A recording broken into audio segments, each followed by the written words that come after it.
You know? I have a picture of it if you ever need it for a Oh, lawsuit. oh really? You took a snap? I did. I didn't want to do that, but I had it on my phone, and I had my Gil take a picture on my phone. So if we ever need it. What a sneaky behind the scenes guy. Varsity Boys basketball versus St. John's, 12-15-20. Link works, send it. All right, I'm muting this though right now.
Test 1 2 1 2 3 4.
Test 1 2. Test 1 2 3 4.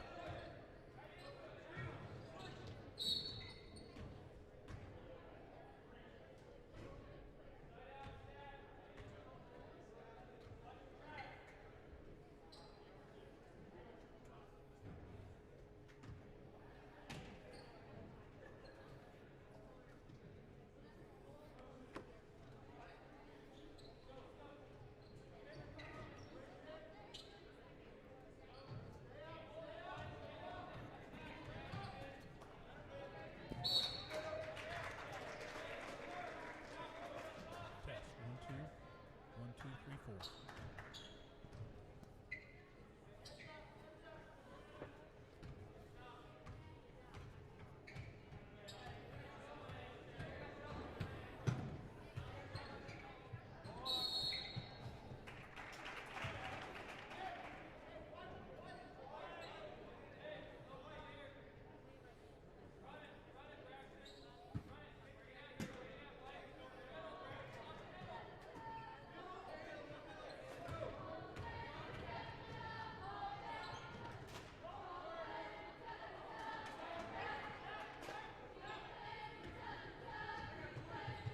Test.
Testing 1 2 1 2 3 4.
The only thing that's on is that one.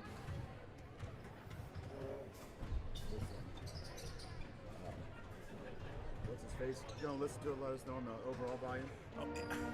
I'm trying to get a hold of him.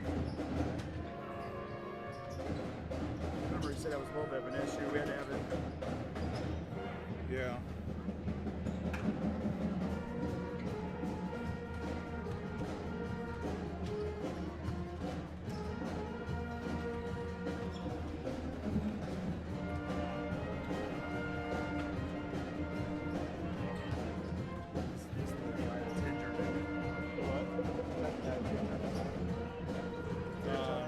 I think, yeah. Yeah, that's what I thought. That's what Corey told me.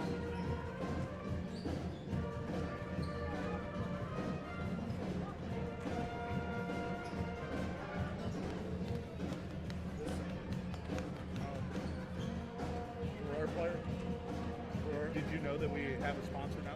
No. Grant Insurance, player of the game. You and I get to pick it.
bring us up loud.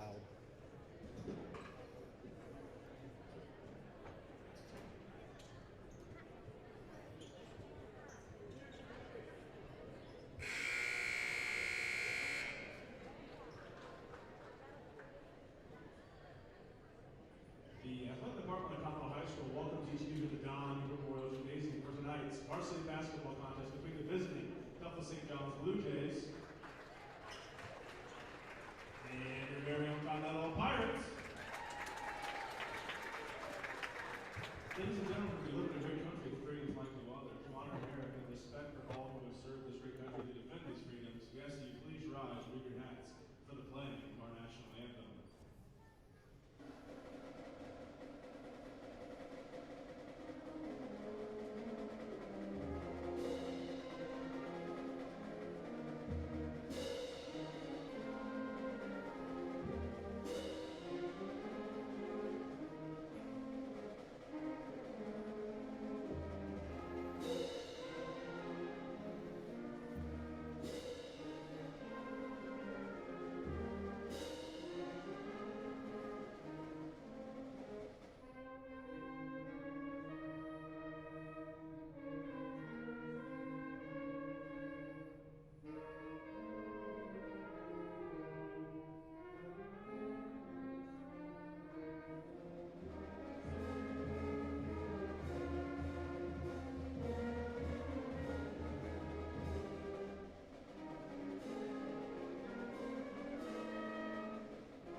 The official time of this game is that a such requirement set forth by the Ohio High School Athletic Association provide an important role in tonight's game. Welcome, basketball fans.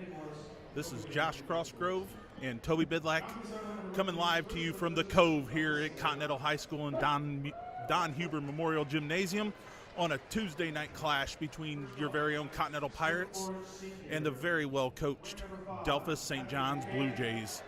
Toby, this is going to be a great game here tonight. Long, storied history between these two programs. And good friends with their coach, Aaron Elwer. We played many basketball games against him when we were younger, and he ended up beating us out of tournament our senior year. But it's always been a great matchup between the Pirates and the Blue Jays. Yes, it is. It's been exciting.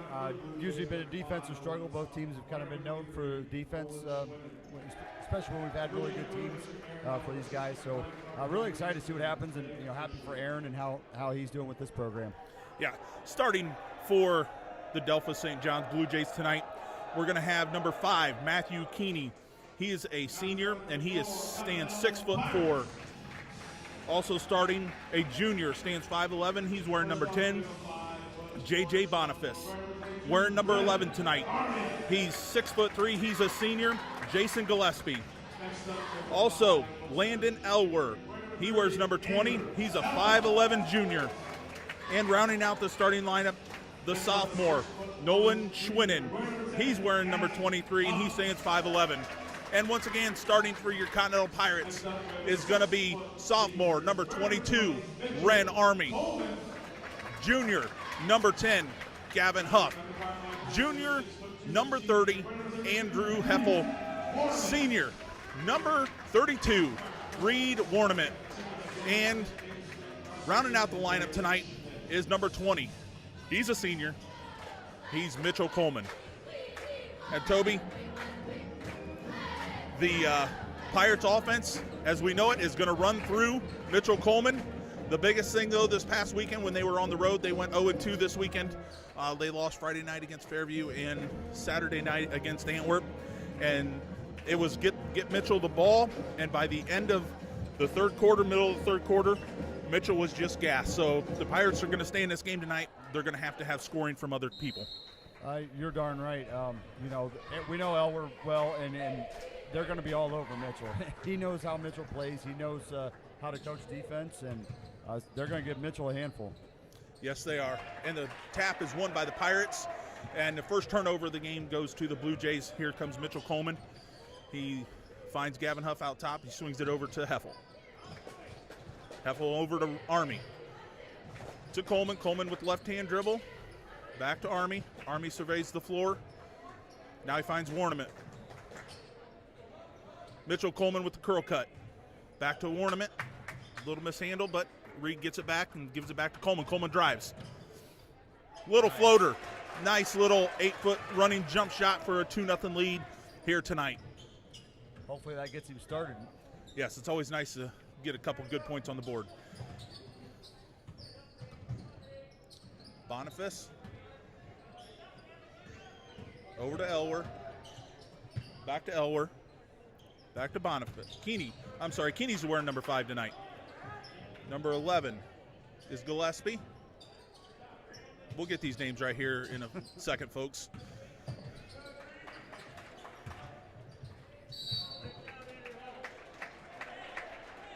First call of the game goes against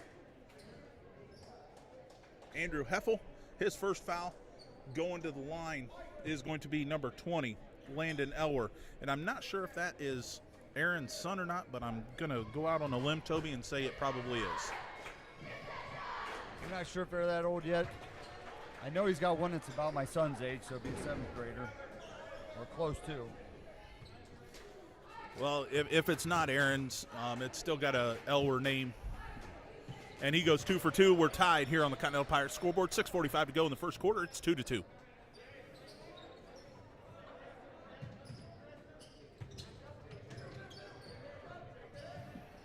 Little 3/4 court press by the Blue Jays. The ball's on the floor. Mitchell finds it, gets it over to Warnament. Army fires short. Just off to the right on that one. And folks, we had a little bit of technical difficulty getting the internet up and running here this evening, so we're still trying to find our mic volume, so just bear with us here tonight. But back to live action. Number 23 over to Gillespie. Gillespie misses it. Rebound to Huff.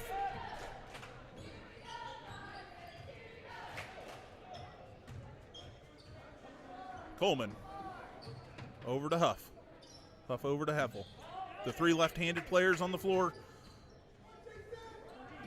Andrew Heffel dribbles with right hand, hands off to Mitchell. Mitchell out front, right hand dribble, hand off to Heffel. Little three-man weave between Heffel, Coleman, and Army. Over to Warnament. High post. Nice He flip. finds Gavin. No call. Gets his own rebound. Goes back up, finds the bottom of the net. 4-2. Padding stats there, padding stats. There's nothing wrong with padding stats. As long as we get the points. Yes, yes.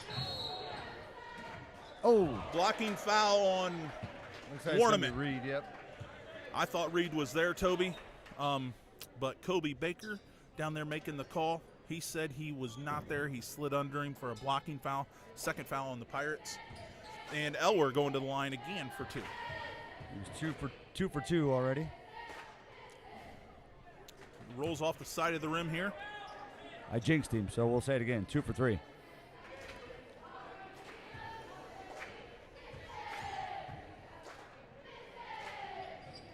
Lets it fly, finds the bottom of the net. 3-2. We're going to get our first sub of the game. Coming in is junior Brandon Olson. He's replacing Nolan Schwinnen. Nolan goes to the bench. Army with the ball out of bounds to Heffel. Army up to Heffel, breaks the press. Looking for Mitchell. Heffel finds Huff. Huff to Army. Coach Keck calls out a play. 44. Back door. Mitchell. I think he was looking for Huff on a cut. Yeah, that wasn't part of the 44 play. No, it was not. And Huff leaves it just a little bit short. Reed with the Good rebound. hustle. Yes. Oh, And good. Huff underneath. Oh. A little bit too hard. Thought he got fouled on that one. Yeah, the fouls are going to be hard to come by here tonight. And fresh off the bus is Olsen for 3. Comes in cold.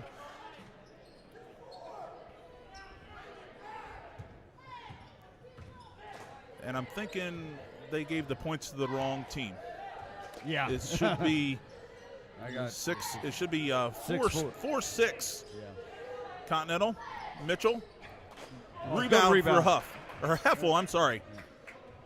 Toby was one of the left-handed players. Yeah, We got 3 of them out there tonight. Yeah, we ever had 3 left-hand players at the same time. I don't think so. Army for a long-range 3 off the front of the iron.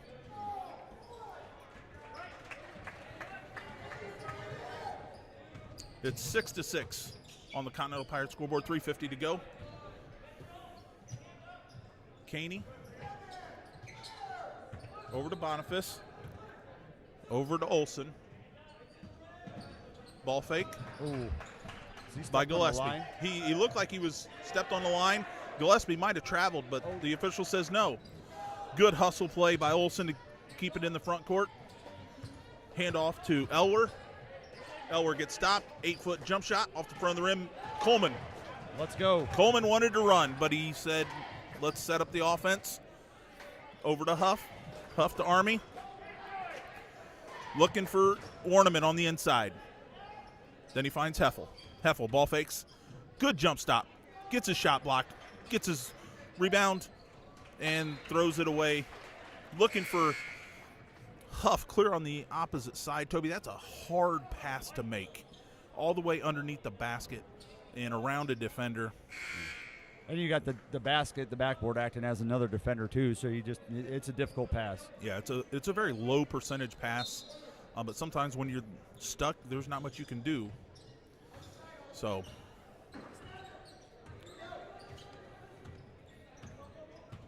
Schwinnen finds Gillespie. Turnover by Gillespie. Reed Warnament picked his pocket. Coleman. Left-hand pass over to Huff. Huff to Army. Army finds Heffel. Heffel finds Coleman. Coleman left-hand drive between the legs. Now right hand. Elevates. Shot. Gavin with the rebound. Another rebound. Finds the bottom of the net.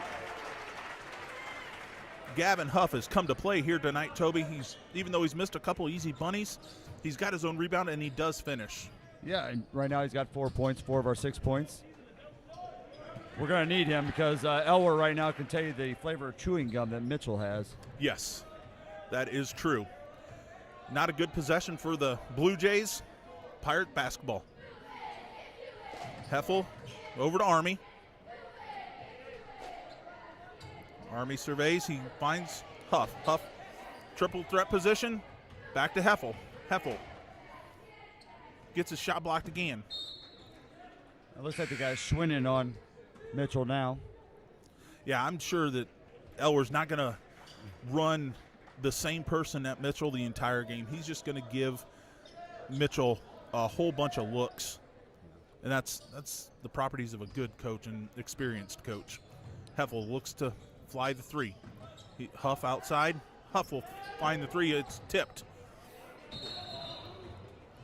And Andrew caught it on the baseline but traveled with it. Turnover, Pirates. 1:26 to go here in the first quarter. We're all tied up 6-6 on the Continental Pirates scoreboard. And in the lineup comes in, looks like Elwer checks back in. And he's the young man with the ball. He taps his head between the legs, crossover on Wren. Now he's back. Blocked by Mitchell. Rebound. Rebound by number 5 for the Delphos St. John's Blue. That's 6'4" senior Matthew Caney. He's going to go to the line for 2. And that's Andrew Heffel's second foul already here tonight. And Toby, after the game that he played a couple Friday nights ago against Hicksville and hold the Turnbull kid to 6 points. Yeah. That's a huge loss right here for the Pirates with 1:12 to go. Well, and especially in a game like this, I mean, it looks like the first one to 30 might be the one that wins this game. So yeah, we've been there with the St. John's Blue Jays. So Caney hits the first and he hits the second. Coming in back in for the Blue Jays is number 11. That's Jason Gillespie. Toby, they got a set of twins on the roster. We haven't seen them yet. Austin and Aaron Menner. And that's a nice left-handed driving, running layup by Huff. We're back tied up 8-8. 1 minute to go. Caney flies it. Rebound by Huff. Caney just left it a little bit short. Coach Keck says get it to Mitchell. Mitchell crosses the timeline over to Huff. Huff to Army. Finds Reed. Good Inside. That's been there most of the night. It's just the pass, the ability to make that pass hasn't been there yet on that one, but we're 1 for 1 on that. Yep. Well, that's when you got to play that high pressure defense. You got to take advantage of those backdoor plays or sealing them off and getting those lobs. You got to figure out a way to get that pressure off of them or make them pay for it. Exactly. Pirates take a lead, 10-8. We're 20 seconds to go. In the corner is Olson. Over to Gillespie. Over to Elwer. Elwer falls down. Looks like we're going to have a held ball. Possession to the Pirates with 8.1 seconds to go on the first quarter scoreboard. Let's see what Coach Keck has to set up the play. It'll be interesting to see this because I remember a couple weeks ago, I think the Hicksville game, all 4 quarters, I believe we had the possession of the ball at the end of the quarter, and I don't think we scored on any of them. So let's see what happens here. Mitchell wants to run. Going to drive through the defense. Finds Reed. Reed, reverse layup. Just a little too strong. And that was Gillespie with a 3/4 court shot that falls a little bit short. At the end of 1, the Pirates 10, the Blue Jays 8. 3 fouls to 0. Toby, how are we doing on the turnovers so far? Turnovers look like, I believe it's 3 for us, 2 for Delta St. John's. So, actually kind of a clean game compared to what the defense these teams brought. You might see a few more turnovers than that, but both teams did a good job, I guess, holding on to the ball. Right now, Huff leads us with 6 points, 6 of our 10 points. On Delvis' side, Olson has 3, and Elwer with 3 points. And the only field goal that they've scored so far is the Olson for 3. Correct. So the Pirates have held them to 1 field goal, so the shooting percentage is quite low for the St. John's Blue Jays at this point. Just 1 field goal, no 2-point field goals, just a 3-pointer, and 5 free throws. So what we have to do is we got to clean up the fouls, but they were aggressive fouls. Reed tried to take that charge. Andrew tried to take a couple charges. So you can't really fault the kids for those kind of hustle plays. Yeah, that's what I was going to say. They were hustle fouls. It wasn't like there was some boneheaded foul, 30 foot from the basket or anything like that. They were, going after the ball, trying to make something happen. So, or 80 feet from the basket. Those are always those are always fun to explain. So here we go. Back to live action here at the Cove. Delphos St. John's with the possession. Elward to Gillespie. Ball's on the floor. And he says it's over and back. We'll take it. Says Mr. Baker. Turnover 9 seconds into this second quarter. And Army finds Coleman. Coleman down the right side of the floor. Over to Huff. To Army. He's looking for Recker. He finds Huff on the backdoor lob. Nice play by Army to find Gavin Huff streaking on the backside for a 2-point alley-oop. Would like to say dunk, but it was a layup.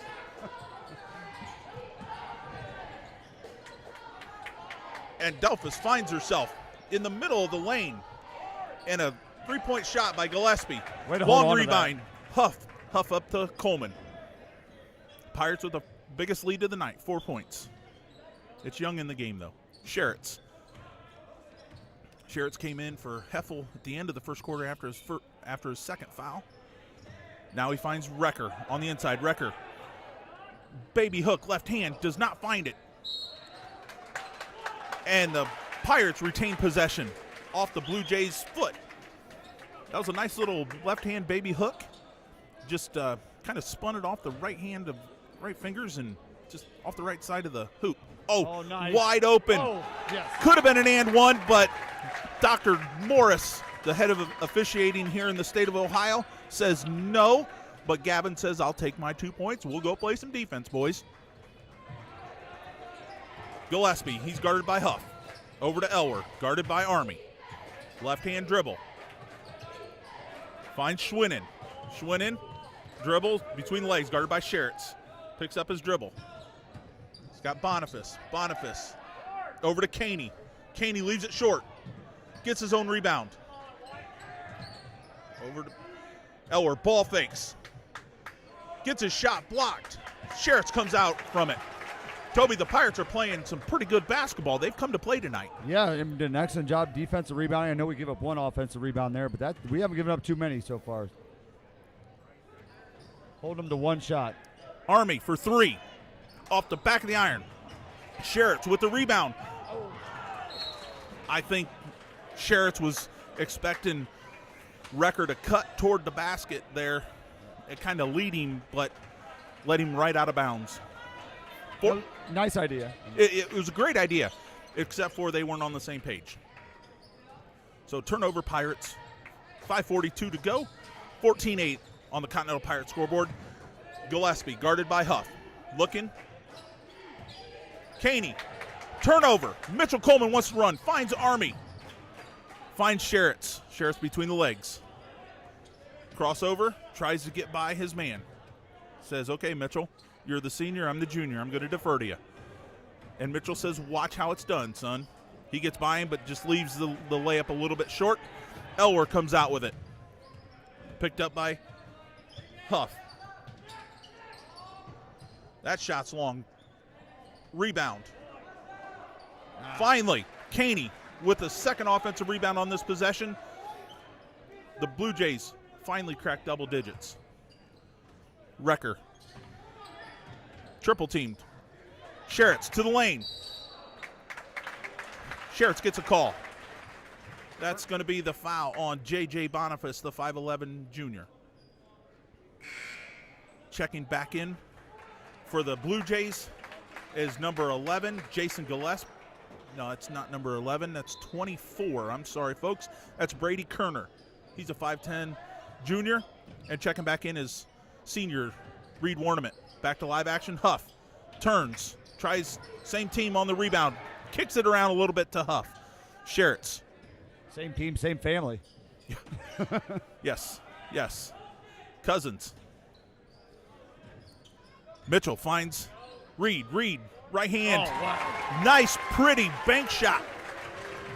That's what Reed's known for, is that little fadeaway one-hand jump shot that banks off the back of the rim. Pirates lead 6. Number 5. That's Caney. Loses it. In for the Pirates. Coleman crosses the division line. Finds Sherritts. Sherritts between the legs. Over to Army. Back to Sherritts. Sherritts surveys the floor. Between the legs. Timeout, says Coach Keck. It's a 30-second timeout. You know, Sherritts has done a nice job coming in for Andrew, who picked up those 2 fouls in the first quarter, and Sherritts was the guy that came in off the bench for him, and he's done a nice job. He definitely has done a nice job. He definitely likes to dribble. I think a little bit too much dribbling for my liking. But if you're going to go places, you got to dribble the basketball. So some people say, hey, that's how you get it done. But the Pirates back up to their largest lead here tonight of 6 points, 16-10, 3:44 to go. Good clean game so far, 3 fouls to 1. And turnovers, a little bit more turnovers here.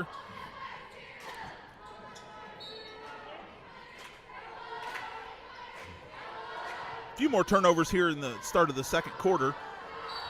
But all in all, so far a very clean game. Checking in for the Pirates for the first time. And Gavin Huff's going to take a break as junior, number 14, Wyatt Davis. He sits in the left-hand corner. Coleman, he finds Davis. Sherritts to Davis. To Coleman. Coleman out front, guarded by Elwer. Army probably got away with a little travel there. Don't tell him. No, it's not like this is live or anything. So back to Army. To Warnament. Sherritts, left-hand dribble. Hands off to Army. Army sees an opening. Doesn't take it. He sees Warnament. Warnament at the high post, directing traffic. Hands off to Sherritts. Sherritts to Davis. Over to Army. Nice possession by the Pirates. Coleman. Elwer's guarding him, trying to put a hand in his face. Crossover. And Davis thought about the three. Very patient offense. Sherritts finds a lane. Misses the layup.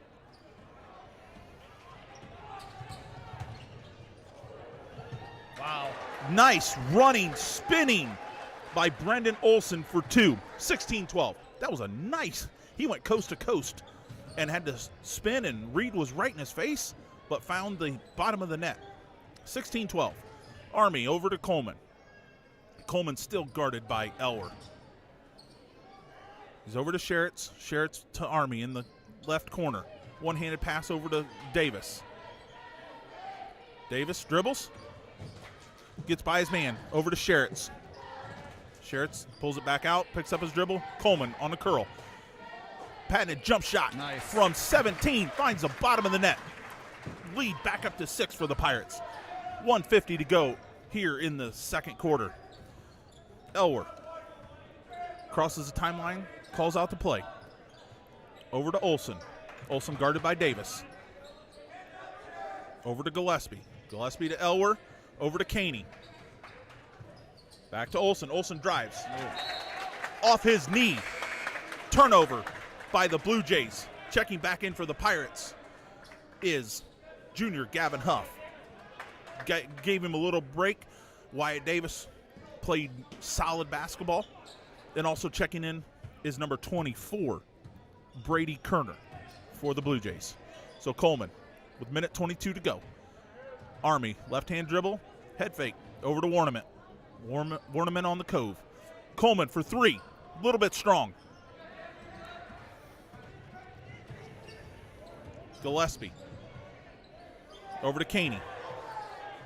Gillespie to Kerner. Kerner too strong. And Army with the rebound. Trying to hold for one, Scott says. It's a tall task with 52 to go. Army crosses the timeline. Over to Sherritts. Yep, they're going to force us. They're going to double team. Over to Huff. Huff dribbles it back out. Coleman on the Pirate head.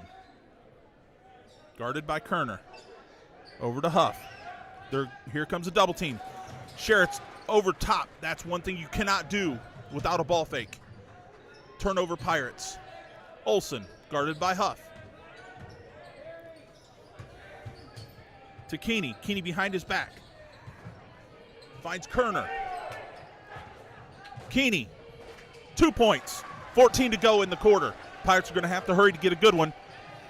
And Delphus going to bring a little three-quarter court pressure. Mitchell. Nice screen by Reed. Huff. Army for three. A little bit long. That is the end of the first half here tonight. On the Continental Pirates scoreboard, the Pirates 18, the Blue Jays 14.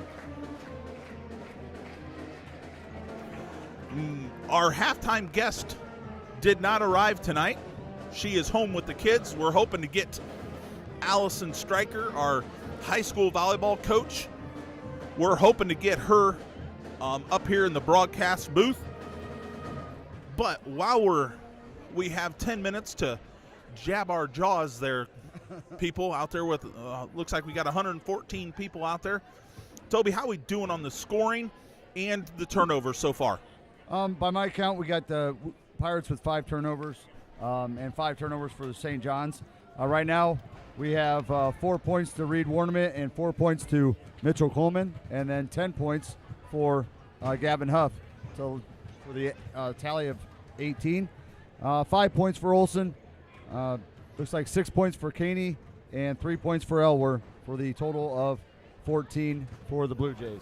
So fairly even game so far, folks. You know, like Toby just got done saying, 5 turnovers apiece. It's 18 to 14. And I would say the rebounds, we got a lot of stuff going on up here. So the rebounds we don't keep the stats on rebounds, but I would say so far that the rebounds are probably even or pretty close to being even so far. I would say we probably have a little bit of an edge, although they did get a few offensive rebounds there midway through that second quarter. So hopefully we get that cleaned up. We did a nice job with that for the most part, but we did have a few possessions there where we gave them some second and third chances. Yeah, and the one time it did hurt us, we did give up 2 points there on a rebound, but other than that, it really hasn't hurt us so far. Just need to get some more right now. We only have 3 people that have scored for us. I know Renz had a couple looks at the basket, but hasn't got his shot to fall, and Andrew had a couple of them that were blocked. We have to give credit, though, to our bench because Andrew picked up those 2 fouls fairly early in the first quarter, and he didn't come back in at all. And that's because the bench players came in and did a fantastic job. Yeah, they gave them solid minutes. That's what's good about the bench. Anytime you can get a bench that gives you solid minutes, that's a coach's dream, whether it's basketball or soccer or volleyball, anything with high impact, high turnover, where the kids are shuffling in and out. Anytime you can get good quality minutes from your bench, that's a plus. Yeah, I feel like that's something, maybe in recent years seems like it's kind of lost a bit there, but that's a huge part, like you just said, to have players that can come in and not just keep the momentum going, but maybe even, change momentum. Maybe the other team had things going their way, and you come in there and be the difference maker, be a little spark that comes in. I feel like that's something just in the last 5-10 years, kind of almost a lost art of sort. Yeah, a lot of times you get stuck with, playing the same 5 or 6, well, you got to play 5, but 6 or 7 guys, you're only bringing two, maybe 3 kids off the bench. But, you look at the teams that have had a lot of success the last couple years, especially the teams last year. You look at the Napoleon girls, they didn't lose anything, and Corey Kreinbrink over there was running in 9-10 girls at a time. Chris Sauter, Columbus Grove, he was running in 9-10. And then you look at the Shawnee Indians down there in Lima, undefeated season last year and undefeated so far. They were running in at least 10 guys, and they didn't lose a whole lot when those guys were in. So, talking to Mark Triplett over the summer here, he said it made his job pretty easy when he didn't lose much, when he could take a guy like George Mangus off the floor for 3-4 minutes and still get production. Oh, yeah, that's a dream right there. You hope you get something like that. Yeah, and those guys will compete every single night for you. So, folks, we got some games coming up. We're getting close to the Christmas holiday, Toby. But this week we have another game here at the Cove on Thursday night. And, folks, because of COVID, and I know you guys did this in soccer, and I know the boys did it in soccer and the volleyball team, and most schools opted to do senior night. Most people are calling it senior night. Back in the day, let's make us 40-year-olds sound old. It was parents' night, but now they do senior night. Recognize those seniors that put in that hard work, whether it's 3 or 4 years at the varsity level. We're going to have our boys' senior night here Thursday in between games. So it's always nice to recognize the seniors, and they're just doing it because they don't want to – the seniors lost a lot from last year, and they don't want some of the seniors to lose one of their shining moments of their senior career. So we're getting the senior night out of the way here at Continental High School. We got the boys, like I said, on Thursday against Patrick Henry. And then the girls, we have a makeup game Saturday night. Girls, a rare Saturday night. We like Saturday night games, Friday night games for the girls. Makes them feel special, obviously. But this was supposed to be a game back on November 24th against Hicksville, the Lady Aces, and they had some COVID going through their team, so they had to postpone that game. But we found a date, and so Saturday night is going to be our girls, and I can say our girls because I'm coaching the JV this year, not doing quite as much refereeing, but so it's going to be Hicksville and Continental battling Saturday night here at the Cove, and that's going to be parents' night. The junior high girls played last night over at Holgate, they went down in a defeat. They also have a game against Spencerville on Thursday night.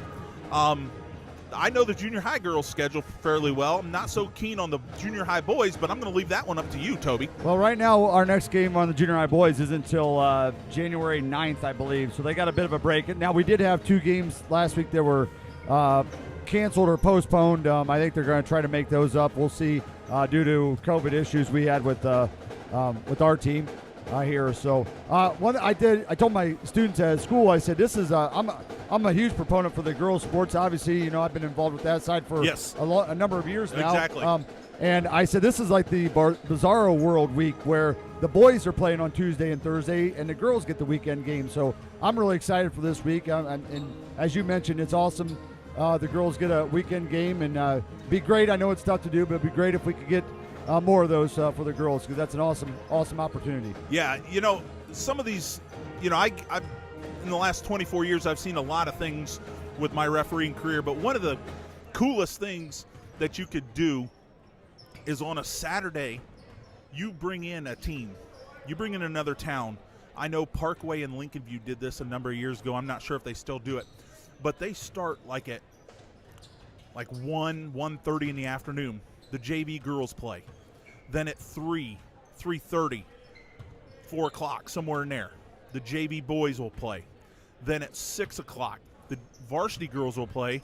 And then at 8 o'clock, the varsity boys will play. So you bring, if you're going to play the teams anyway, both boys and girls, you make it a Saturday. You get a nice fundraiser. You know, somebody does a chicken barbecue or what have you. You make a day of it. You know, $6 get you in. You can watch 4 basketball games. What else are you going to do in Northwest Ohio in a January Saturday night afternoon? Yeah, that would be really neat. That would be a pretty neat opportunity if something like that. Obviously, this year is out of the question with the whole COVID thing, but you know, in the future here, it would make almost like a festival out of it. Yeah, exactly. You know, like I'll tell you, my first varsity boys game, that's what happened. I went clear to Fayette, my first varsity boys game, and that's what they did. They had a double header with a school, and for the life of me, I can't remember what school it was. That was 22 years ago now. But they, I had the pleasure of doing the varsity boys game. I had the finale as a young 19-year-old official. But that always stuck with me that, man, this would be a nice thing to do for these kids there at your home school. So, but that was our halftime show, folks. We'll call it the Buck and Bidlack halftime show. Move over, Buck and Aikman. Yeah, that's right. That's right. You got the new Buck and Bidlack coming to town. All right, Toby, we also have one other announcement here. Jordan Stryker, our athletic director, texted me late last week and said, hey, we got a sponsor. So our first sponsor, be it unpaid, but the people that they are paying, don't get me wrong, they have purchased large pizza gift certificates for the Continental Pirate Player of the Game. And Toby, we're gonna pick that player of the game after the fourth quarter here. So Army finds, you know, Toby, after watching Ren last weekend, he didn't take a whole lot of shots. That's probably his 4th or 5th shot. Yeah, it's good to see Ren being involved in the offense. Yeah. Well, as you see tonight, they're all over Mitchell, so we're going to need a 3rd, 4th player that can step up and consistently hit shots for us. Yep. Colby Baker. Caney comes down with the rebound. Colby said somebody got a little handsy. That would be Mr. Huff. He's going to pick up his first. But the Pirates back to their largest lead of the game at 6. Caney, spin move. Cuts off by Coleman. And I'm thinking he wanted to dribble, but that was Nolan Schwinnen. Just kind of tossed it out of bounds. The ball might be a little slippery. Yeah. Interesting take on a drive. Yes. Yeah, not really what Coach Elwer was looking for on the first possession of the 3rd quarter. Got a little trap coming at us. Yeah, they're coming out with a little 3/4 court trap. The Pirates break it fairly easy. And Huff hands it off to Coleman. Coleman finds Heffel. Heffel back in the game after his 2 fouls in the first quarter. Over to Huff. Over to Warnament. Need to get more air under that one. Exactly. It was prime opportunity, but just get a little bit more air under it. Caney in the corner to Elwer. Elwer over to Boniface. Finds Caney in the corner. He's guarded by Coleman. Ooh, that's a dangerous pass with right in there, but Elwer comes out with it back to Caney. That looked more like an accidental pass. Yeah, here, you take it. I don't want it. Schwinnon gets cut off. Tough shot, nice defense. Yes, that's a low percentage shot. But Coleman comes out with it, and he said, we'll run a little bit. We'll pull it back out. Huff to Army. Reed's looking to backside post. Coleman out front. Elwer's all over him. He gets rid of it to Heffel. Heffel with the left-hand dribble, guarded by Caney. Army guarded by Schwinnon. Reed pops out 25 feet from the basket, finds Coleman on a curl cut. Finds Huff. Huff got it. Powers his way to 2 points. 22-14. That's an 8-point lead for the Pirates, the largest of the game. 12 points to Gavin. Gavin has come to play tonight, and which is nice that, Delphus is keen on, nice back cut. And Keeney finds the bottom of the net. That was a nice back cut. But to finish the thought, it's nice for the Pirates to, because you knew coming into the game the Blue Jays were going to key on Mitchell. And when Gavin can step up, or Reed or somebody else can step up, it's nice. It leaves the pressure off. And Gavin, another offensive rebound. Yeah. There we go. Maybe Gavin heard about the free pizza. He might have. I'm sure that kid could put a pizza away. You think he'd share with his cousin? I just hope he shares with the announcers. There you go. Thank you, Clubhouse, for letting Grant Insurance sponsor that. Nice drive, in and out. The ball was up there, just bounced off a couple hands, but it found Caney. 24-18. Once again, I complimented some aspect of our game, our defensive rebounding, and now we've given up how many offensive boards here in this quarter? Yeah, they'll find their place. Mitchell, just off the front of the rim. Caney grabs the rebound. He wants to run. Elwer, long distance, a little bit long. Huff. Huff, I think, got away with a foul. A little bit of contact in the back there. Didn't quite hang on to it.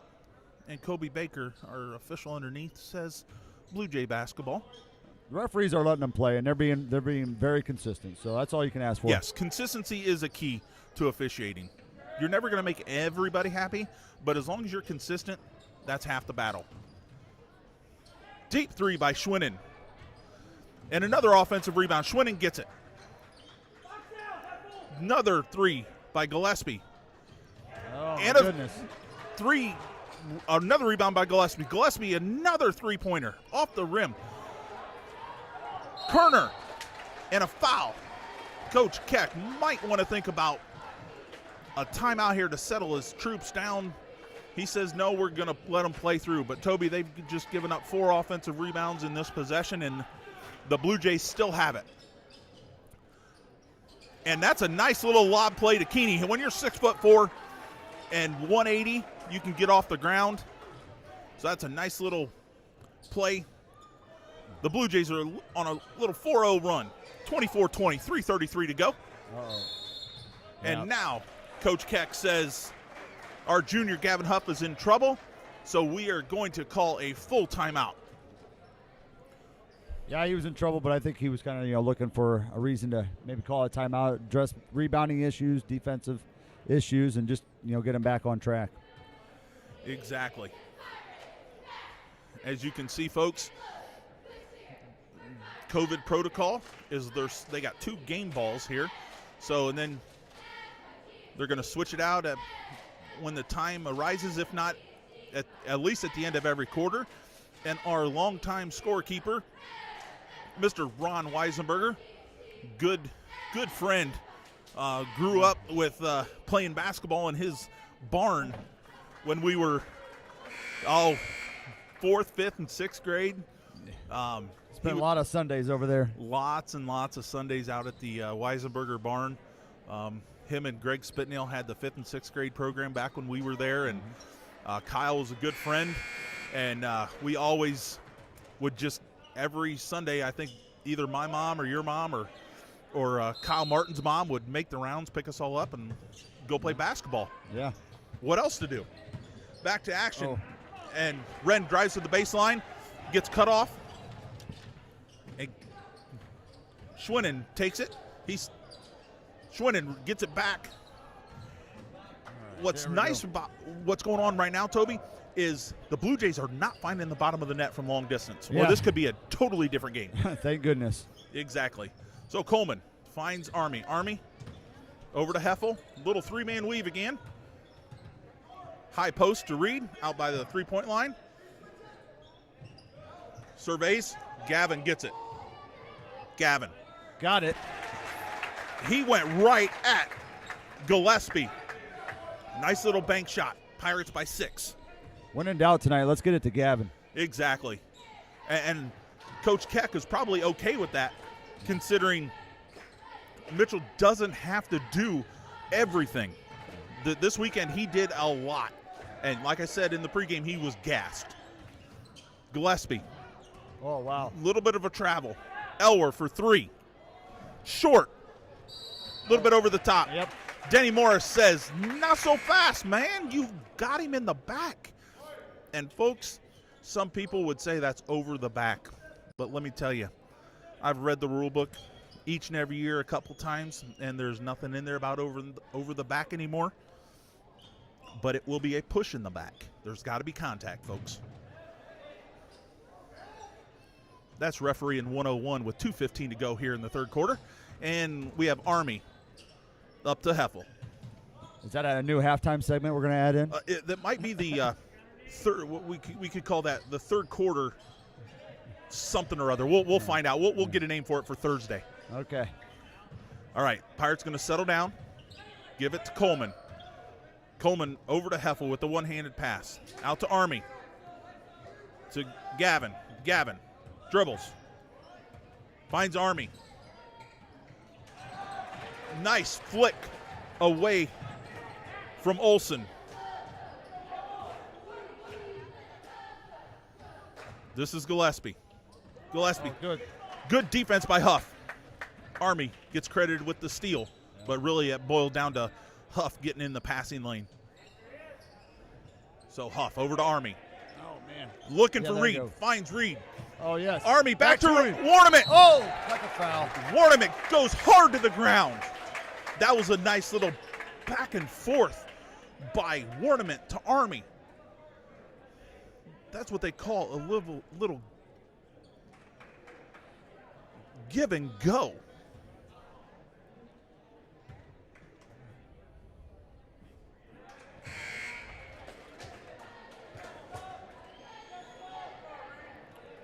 Our row, I'm not sure what you're doing on the chat, but your E's are stuck. Reed hits the second. 27-20. 1:12 to go. Elwer crosses the division line. Guarded by Army. Finds Caney. That's Schwinnen. Schwinnen finally finds the bottom of the net. That's the Blue Jays' second three-pointer of the night.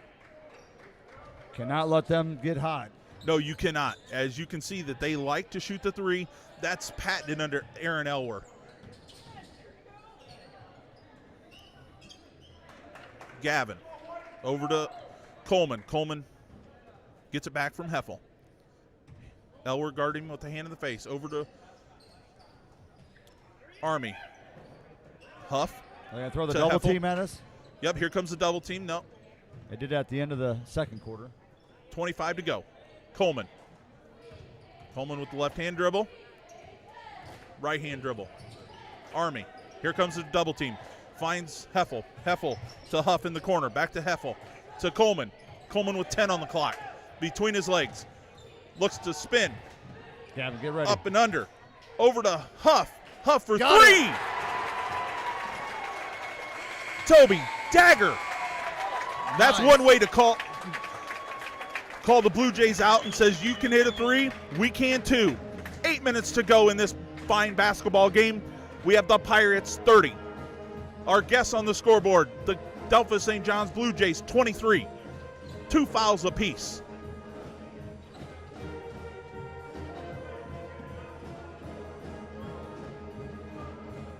$19 points for Gavin Huff. 19 of the 30. Toby, if you would have asked Aaron Elwer as he's coming off the bus, hey, Coach, as you walk in tonight, what do you think, if you're going to win this game, what do you think? Well, he'd probably say, I'm going to have to keep Mitchell Coleman to single digits in scoring. So far they've done that. They've held him to 4. And if I would say to Coach Elwer, Coach, at the end of 3, Mitchell Coleman has 4 points, 6 points? 4 points. 4 points. And he'd probably look me square in the eye and say, I like our chances, Josh. Yeah. And then I'd have to tell him, Coach, you're down 7. Yeah. He'd probably say if we held Mitchell to 4, we should be up by 7. Or, to be honest, it'd probably if he held Mitchell to 4, he'd probably say he's up at least double digits. And you know, Gavin, it's not just the scoring, it's the rebounding. It's, you know, he's gotten his hand on there with some loose balls and played pretty good defense. So it's not just the scoring that Gavin's doing, but we certainly need it tonight. Yeah, exactly. And, Heffel gets his hand in the ball. Caney. Well, now that Mitchell's out, Mitchell's guarding Caney, which is a tall task for Mitchell. He's 6 foot, and Caney's 6'4". Now you got Heffel, who's 5'10", and takes a little elbow to the throat. But you know Heffel's defense, Yeah. he's not going to be happy. They will not be exchanging pleasantries during the game. No, as they're not going to exchange Christmas cards. 'Tis the season. And to start the scoring of the fourth quarter, that's Nolan Schwinnen with a turnaround jumper. Now the double bounce pass. and we have a timeout by Coach Keck. Coach Keck did not like what he saw with the three-quarter court press. Little, like you said, a little double bounce pass. I think most coaches would see the, what's that, a 35-foot double bounce pass all the way across the floor. Yeah, not so fast. But Coach says, all right, boys, time for a timeout. We're going to get Mitchell back in the game. I think that was literally all it was. I mean, he brought him over there, got Mitchell in, basically just told him to calm down, and quick reminder on a point or two, and let's play. Yep. And that, even though Coach Keck's in his first year, that's a veteran move right there. So we're back to live action as our cheerleaders are in the background, cheering one of their patented cheers. And Heffel hands off to Coleman. Coleman guarded by Caney. To Army. They switch off. Now Caney, 6'4", versus Wren, 5'4". Coleman inside to Wrecker. Wrecker, air balls. Oh. And Wren being a little pest out there. Caney drives to the baseline, cut off by Heffel. Over to Elwer. Elwer to Gillespie. Gillespie got away with the travel. Yeah. Huff got away with the foul. Referees left the whistle in the locker room. That's all right by me. 2-2 on the referee count here tonight. So they're letting them play, and they're even. So Heffel. Now he picks up his dribble. Wren comes out to relieve him. And Caney is still on Wren. That's just unfair. I mean, seriously, that is unfair. Just take him out of the play, Wren. Yeah, I mean, just go between his legs, like literally. Huff. Guarded by Gillespie. Over to Mitchell. Mitchell inside to Wrecker. Wrecker to Huff. Huff for three. Strong. Finds the bottom of the net. Toby, I thought that was going to be a brick. And no. That's when you know you got it going on. That's called a hometown roll. And yeah, he wanted to get something in the foul column too. Yeah, that's his second. So he's taking care of all the columns here tonight.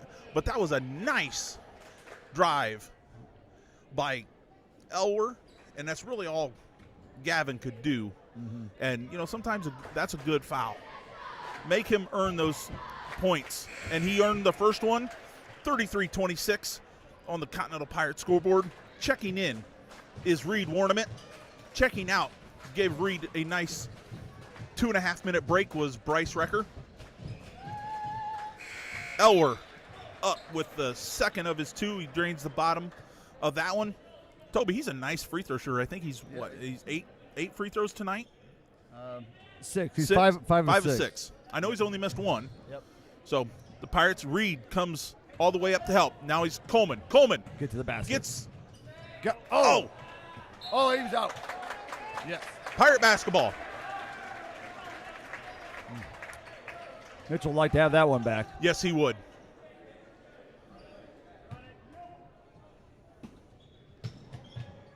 Heffel to trigger it in. Finds Warnament. Out to Coleman. Coleman. Back to Warnament. Oh. Could have got I think Delphus got away with a foul there, and Delphus wants to run. Nice Good hustle hustle, play yep. by Huff. Caney, if Huff wouldn't have been there and hustled back down there, Caney would have had a wide open layup. Yeah, we've been looking at a 4-point game. But luckily for us, with 5:07 to go, it's still a 6-point game here at the Cove. They tried the lob pass. Caney finds it, but he gets it out. That is Schwinnon from long range. It's still a one-possession game, Toby. 5 minutes to go here tonight, and Aaron Elwer calls a timeout with 5 to go. 33-30 on the Continental Pirates scoreboard. St. John's done an excellent job on the adjustments they made at halftime, committing themselves more to getting some offensive rebounds, defensively holding us more to one shot. And eventually, they you keep taking those shots, and you think eventually they're going to fall for you. And they've had a couple fall here recently, and that's why we're down to a 3-point lead. Yeah, that's one thing. If I would say that the biggest turning point so far in this this first 11 minutes of the second half is Coach Elwer said, boys, we got to rebound the ball. And that one possession back midway through the third quarter when they had 4 offensive rebounds in one possession, that really hurt the Pirates. And like you said, they're rebounding on both ends, not just one. But I think he's stressed the offensive rebounding, and it has worked. So Coleman breaks the three-quarter court trap. He's going to set up the offense. He's out front, guarded by Caney. Gets his shoulders past him, over to Army. Army to Huff. 10-foot jump shot. Ow. Gets his own rebound. And again, go back up. Come on, there we go. And now, Danny Morris says, third time's a foul. So Gavin Huff goes to the line with 4:36 to go. First free throw opportunities for Mr. Huff here tonight. Apparently the qualification is you got to rip the shoulder out of the socket for a foul to be called inside tonight. I will be nice to my fellow officials. And, it's been that way on both ends. I mean, we've had some pretty physical hits down at the other end, too, that we've gotten away with. Exactly. And like we've already mentioned, consistency is the key. Huff goes 0 for 2. That's kind of shocking out of Gavin. But 33-30. Caney over to Elwer. Elwer, left-hand dribble. That's Olsen for 3. Toby, we got a tie ball game. The Blue Jays are on a little 6-0 run. Pirates need a bucket here. Need some leadership out there on the floor. Yeah, and they got the guy to give it to him right now, Mitchell. Mitchell over to Heffel. Back to Mitchell. They get out of the press and the double team. Heffel. Army comes out. Still guarded by Caney. Elwer's on Coleman. That's a body foul. That's one thing that if the Pirates are content, that Delphus, when they get beat, they get handsy.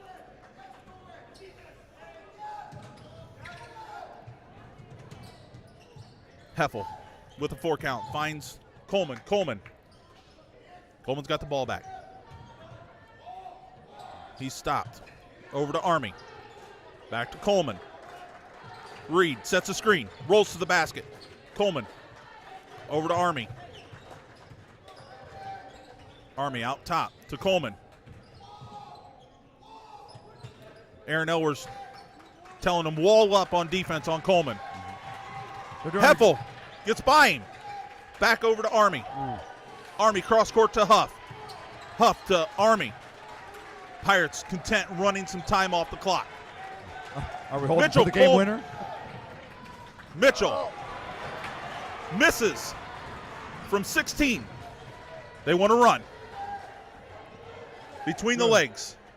They want to whip it around. Caney. Over to Olson. Over to Boniface. Elwer. No. Caney for 3.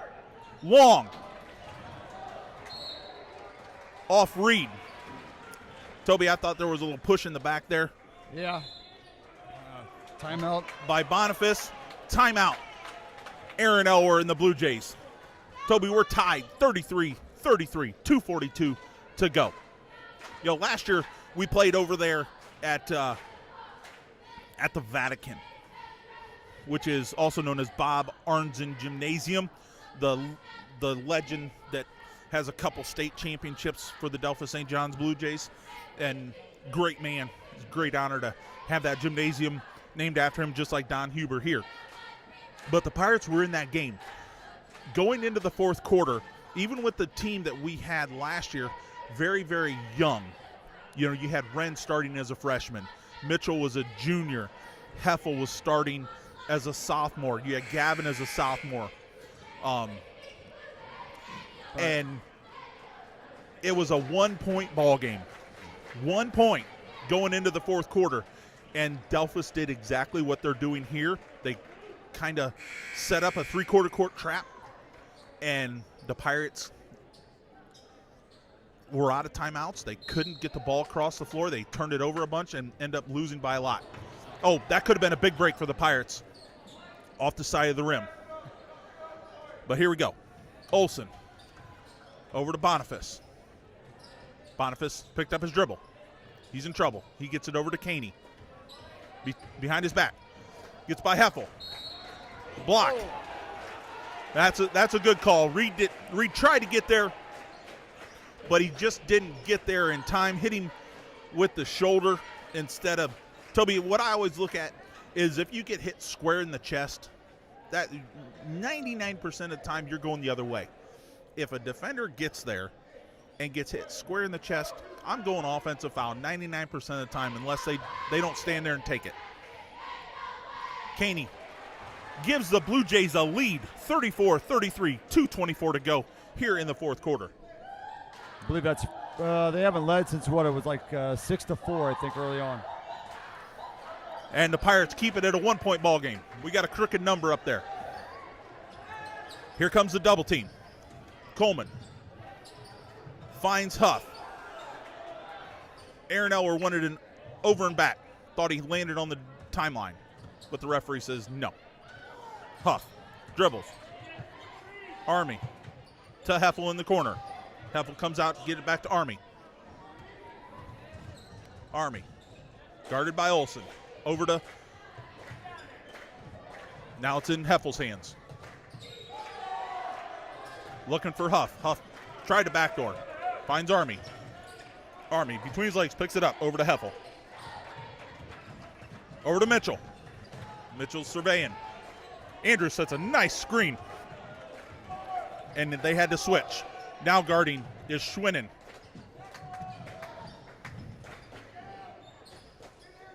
Huff got it. Caney is on him. Huff takes Clear it. out. Get it. Gets his own rebound. Blocked from behind. Reed gets the rebound. All right. That's a held ball. Possession to the Pirates.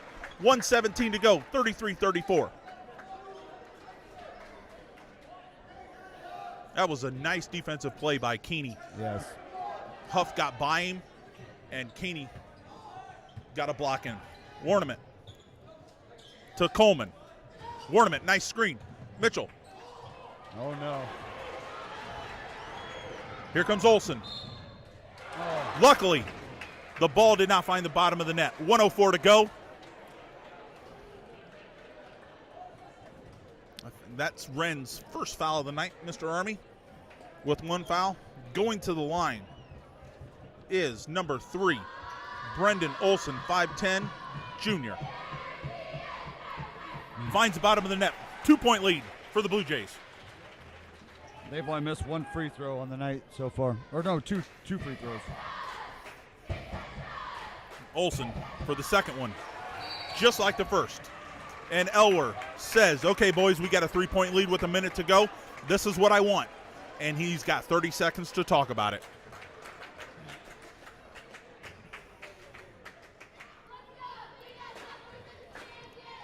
The Pirates just, on that last possession, they just kind of got discombobulated and rushed it a little bit, trying to get a shot. Just got a little lazy on their passes. So, and that's what happened. Yeah. Turnover and racing to the other end of the floor. Wren,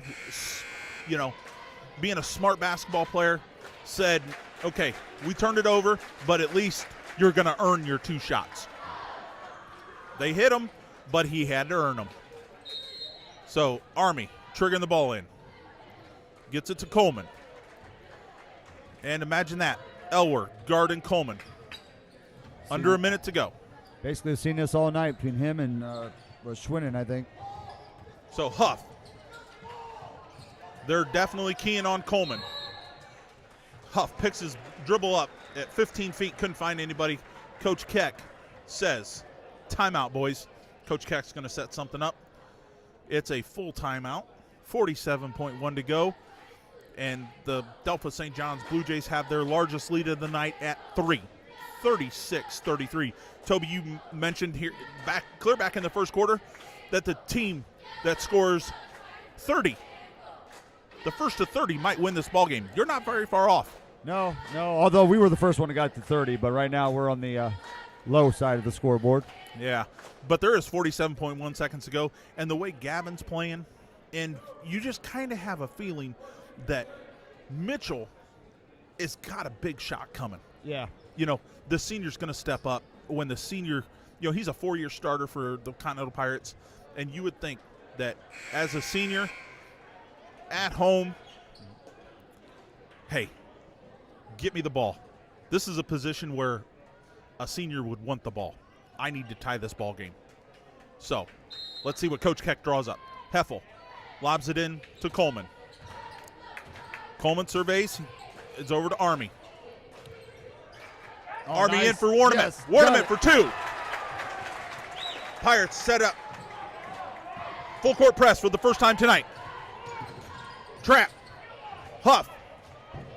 To Caney. Heffel's trying to foul. Finally gets the call. That was a bad position for Olsen to catch the ball in the corner. You never want to catch it in the corner. 24.4 to go here tonight. St. John's inbound, and Elwer says, I'll take another timeout. Yeah. Getting too close to that 5 seconds. Yes. Now it's another full timeout.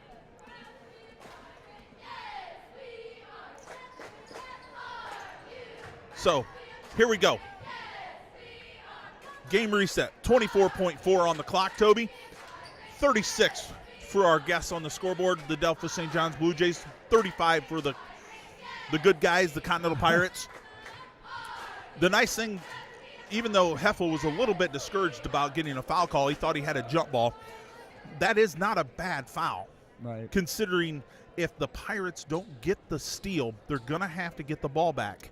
And if you don't get it on a steal, you're going to have to get the ball back somehow. And luckily, the next one, Delphos St. John's is shooting 1-1. So that's one way to get the ball back.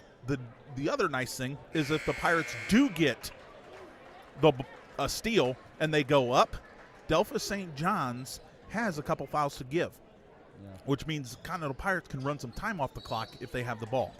So we'll see what the coaches come up with. Get it stuck in the corner. There's the foul. 20 seconds to go. And number 11 is Jason Gillespie. He's a 6'3 senior. He's going to step to the line. Has he shot any free throws here tonight? No, he has no points going into these. So hopefully he's cold. Yeah, we're hoping it stays a 0. So we'll see. Couple dribbles, a spin. One more dribble. And he finds the bottom of the net. Not surprising that this team is a good free throw shooting team. Yeah, that's one nice thing when you play Delphos St. John's. You know that they are going to be fundamentally sound, and it's no surprise here tonight. He hits both of them. Coach Elwer takes his last timeout. It's a 30-second timeout. 20 seconds to go. Continental's down 3. Toby, what do you think Coach Keck's telling his kids right now? Well, that's what I was just trying to debate in my mind. Do you try to get a quick 2 and maybe get a timeout then and set up a full court press, or do you try to get the 3 and get it tied right now? I think myself I'd lean towards see if we can't get a quick 2 to the basket, get that timeout, set the press on, make them go the length of the floor, and obviously if you can get a steal, great, but if not, you got a chance to foul them and at least give yourself a chance to win it or tie it late. Yeah, that's where my mind went. You know, get a quick 2 points, and you got one timeout to go, so you burn it. They got none, so they can't stop the clock. So you're exactly right. We get a quick 2, set up a full court press, and hopefully get a steal. And then all you need is another 2. So, okay, Army into Coleman, guarded by Elwer. He's going to cross the timeline. The quick 2's off the board. Warnament. Surveys. Yeah. And Elwer just reaches out and grabs Mitchell Coleman as he's trying to come around the screen. Okay. 9.5 to go. We were wrong. So, Toby, let me ask you again. What do you think the play is going to be? Mitchell or Gavin hit the 3 for us. That's probably 9.5 seconds to go. Folks, yes. We thought possibly a quick 2, but they were playing for the tie at this point right now. And with 9.5 to go, you're going to need a 3. I don't think there's enough time to get a quick 2, a foul, go to the other end, shoot, and then get back to this end for another shot. Well, you know what might be a good idea here is because obviously they're going to help on the screen on Mitchell. If we can get Gavin maybe to set that screen, and when his guy goes to help, if he slips it out to the 3-point line, and maybe he'd have an open look. Yeah, and that's you're going to look for. You know that they're going to key on Mitchell, but they can't double team him. They can't double team Mitchell and Gavin. So you're probably going to have. I think Heffel's probably going to inbound the ball, him or Wren, one of the two. Looks like it's going to be Heffel. Yep. Heffel's walking very confidently walking. So, game reset. 9.5 to go. Pirate basketball. Coleman looking. Oh. Looked to be a foul.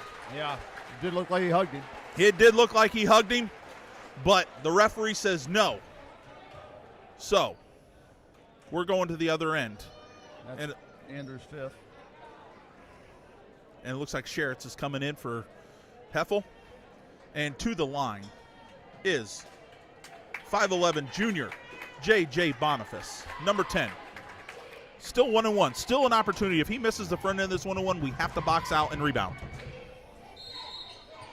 Oh, he crossed it. He crossed the line. We'll take it. Huge break for the Pirates. That would have went in. Yes. But now the Pirates have a spot out of bounds. Mitchell's still in. 7 seconds to go. Let's go, senior. Yep. Well, they got one more to burn. Not a bad, the well-coached team, yeah. as we've said all night long. Aaron Elwer, veteran coach, played under Brett Norris, who is a heck of a coach. Coleman gets up. Oh. Off the back of the iron. Wren. Go. Toby, the Pirates had 2 excellent looks at the end there, but the Pirates had the lead most of the game there at the last 3 minutes when Delphos took the lead. Pirates 35. Our guests tonight, the Delphos St. John's Blue Jays 38.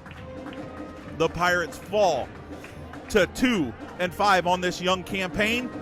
But Toby, that's very, very promising to go toe-to-toe with the best conference, small school conference in the state of Ohio, the Midwest Athletic Conference, the Delphos St. John's Blue Jays. Toby, let's recap the scoring here tonight. For St. John's, the Blue Jays on the scoreboard, Gillespie, ends up with 2 points. Elwer 5, 8 points for Swinnen, 10 points for Olson, and 13 points for Caney for a total of 38. The Pirates, 2 points for Army, 4 for Coleman, 7 for Warnament, and 22 for Huff for the total of 35 points. Pirates on the short end. Toby, one thing that sticks out to me here tonight with them holding Coleman to 4 points, that's huge. But the nice thing is Gavin Huff came to play. The downfall is when you have 35 on the scoreboard and one person's got 22 of them, it's going to be hard to win a basketball game. So, with that being said, our player of the game, as you can see, hang on folks, this is the player of the game sponsored by Grant Insurance. For all your insurance needs, go up in Continental or in Defiance and see Mark Wilson, Tiffany Wilson, Cindy Stryker, Lynn Tainkamp, and I'm sorry if I missed anybody else, but those are the ones I know. And thank you, Cindy Stryker, for taking this upon yourself. And Toby, I think it's pretty obvious, hopefully to the fans out there still watching, who the player of the game pizza goes to tonight. Yeah, definitely got to be Gavin Huff. Even in a losing effort here on both sides there, I think Gavin was the player of the game. 22 points, like I said, numerous rebounds, defensive plays. He played excellent tonight. Just unfortunate that we were on the short end of the stick. Yeah, it is unfortunate. The Pirate team, they come out, they had an 8-point lead there in the second half and just kind of ran out of gas. And that's what you have. You have a good coached Aaron Elwer Blue Jays team. You knew that they were going to be pesky. And that's exactly what they were all the way to the end. So congratulations. Our first ever player of the game goes to junior Gavin Huff. Folks, we are going to be right back here on Thursday night, hopefully with no technical difficulties. Sorry about that. Getting on late in the evening, right before JV tip. So, one final time. Pirates fall 35-38 to the Delphos St. John's Blue Jays. Folks, for Toby Bidlack, I'm Josh Crossgrove. We will see you back here Thursday night when the Patrick Henry Patriots come to the Cove. Have a good evening.